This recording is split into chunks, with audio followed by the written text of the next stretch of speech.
মদ কারখানার দুর্গন্ধে জেরবার স্কুল পড়ুয়া সহ স্থানীয়রা। মদ কারখানার দুর্গন্ধ আর সহ্য করতে না পেরে আন্দোলনে নামলেন স্থানীয়রা। স্থানীয়দের সাথে পিঠে ব্যাগ ও হাতে প্ল্যাকার্ড নিয়ে আন্দোলনে যোগ দেন স্কুল পড়ুয়ারা। ঘটনাটি ঘটেছে কাকসার পানাগড় মোড়গ্রাম 14 নম্বর রাজ্য সড়কে, যাকে ঘিরে চরম উত্তেজনা ছড়ালো পানাগড় এলাকায়। তাদের অভিযোগ, কাকসার পানাগড় শিল্প তালুকে একটি বেসরকারি মদ তৈরির কারখানা এলাকার মানুষের কাছে এখন আতঙ্কের কারণ হয়ে দাঁড়িয়েছে। কারখানা দুর্গন্ধে অতিষ্ঠ পানাগড় বুদবুদ সহ আশপাশ এলাকার মানুষ। পরিস্থিতি এতটাই ভয়ঙ্কর হয়ে উঠেছে যে স্কুল চালানো দুর্দায় হয়ে দাঁড়িয়েছে। স্কুলের পড়ুয়ারা যেমন এই গন্ধে অসুস্থ হয়ে পড়ছে, ঠিক তেমনই স্থানীয়রাও অসুস্থ হয়ে পড়ছে। এ নিয়ে তারা প্রশাসনের বিভিন্ন স্তরে আর্জিও জানিয়েছেন, কিন্তু কোনো কাজ হয়নি। দিন দুয়েক আগে দূষণ পর্ষদের এক আধিকারিকের গাড়ি আটকে দিয়ে বিক্ষোভ করেছিল স্থানীয়রা, কিন্তু ব্যবস্থা গ্রহণের প্রতিশ্রুতি দিলেও বন্ধ হয়নি ওই দুর্গন্ধ, উল্টে কয়েক গুণ বেড়েছে। শেষ পর্যন্ত আজ পিঠে স্কুলের ব্যাগ নিয়ে পানাগড় মোড়গ্রাম 14 নম্বর রাজ্য সড়কের ওপর বসে পড়ে স্কুলের খুদে পড়ুয়ারা।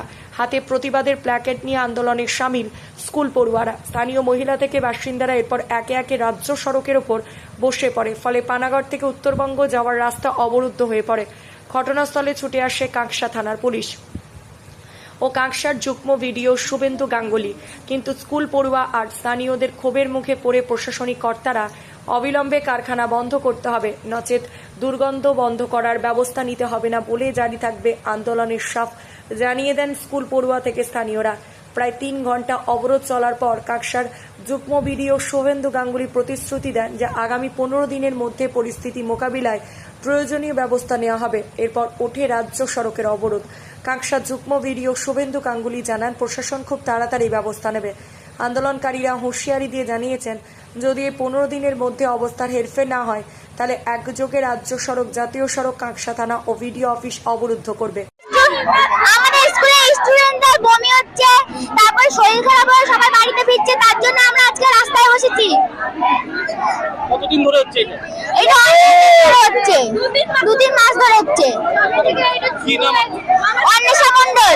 অন্বেষা মণ্ডল। গন্ধটা দুর্গন্ধ বন্ধ করতে হবে, আমাদের দুর্গন্ধ বন্ধ করতে হবে। এলাকার ছেলেরা শিল্পতে কাজ পায়নি, এলাকার ছেলেরা শিল্পতে ব্যবসা করতে পারে না, এলাকার কোনো স্বার্থ পরিপূর্ণ হয়নি, আমরা তার সব ছেড়ে দিলাম।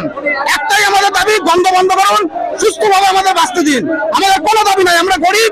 আমাদের এলাকার লোক সকাল হলে ছাদ ঢালাইয়ের কাজে, লেবারের কাজে চলে যায়। আমাদের লোকেরা গরিব, আমাদের লোকেরা লোকের কাজ করে, কিন্তু কারখানার গেটে কেউ কাজের দাবি করতে যায়নি, ঠিক আছে? কিন্তু আমাদের দুর্গন্ধ খেতে হচ্ছে। আমাদের এখানকার লোকেরা কি হয়েছে, ফুটপাতের ব্যবসা করবে তাতেও রাজি আছে, কিন্তু কারখানা কাজ করবে না। আমরা খুশি, কিন্তু গন্ধ বন্ধ করতে হবে, গন্ধ বন্ধ করতে হবে, সুস্থভাবে আমাদের বাঁচতে দিতে হবে, এটাই আমাদের মেন দাবি। আমার নাম অজয় মজুমদার, 103 নং কলোনির বাসিন্দা। 15 দিন ওইখানে বলছে 1 মাস, তার মানে কাগজটা চাপাই পড়ে যাবে, আমাদের কাজ হবে না। আমাদের যেরকম এই যে কষ্ট হচ্ছে, এরকম কষ্ট থাকবে। আমরা মানুষ না, আমরা জানোয়ার মনে হচ্ছে এখানে, আর যারা উপরে থাকছে তারাই মানুষ, আমরা গরিব বলে মানুষ না। কি বলবে তাহলে, কি করবেন? আমরা চাইছি এখনই মালিক আসুক, মালিক কি বলছে শুনবো, তারপর এখানে আমরা কত বড় ফুটবো। কি কি সমস্যা হচ্ছে আপনাদের? সমস্যা সবার শ্বাসকষ্ট, বমি, পায়খানা, এদিকে জ্বর জ্বালা সবই হচ্ছে। কি নাম আপনার? আমার নাম চন্দনা যাদব। তিনি তো ভিডিও ম্যাডাম এতদিন ধরে পদক্ষেপ নেননি, তার পরিবর্তে আমরা আজকে পথ অবরোধের নামে বাধ্য হয়েছি। কারণ মানে অতি বিরক্ত না হলে প্রক্রিয়া চালায় না, কারণ প্রত্যেকটা মানুষের দুর্গন্ধ এতটাই আমাদের খারাপ লাগছে, পরিবেশকে দূষিত করেছে, যে পরিবেশের জন্য আজকে আমরা পথ অবরোধের জন্য প্রস্তুত হয়েছি। নাহলে আমাদের কোনো দরকার ছিল না সাধারণ মানুষকে পথে আটকে রেখা। কতটা আমাদের এখানে যেদিন থেকে মদ ফ্যাক্টরিটা চালু করেছে, তার আগে এই ফ্যাক্টরিতে এতগুলো ফ্যাক্টরি থাকলেও আমরা কোনো দুর্গন্ধ পাইনি, কিন্তু এখন আমরা বর্তমানে মদ ফ্যাক্টরি চালু হওয়ার পর আমরা এই গন্ধটা উপলব্ধি করছি। আর 6 মাস ধরে এখানে মদ ফ্যাক্টরি খুলেছে।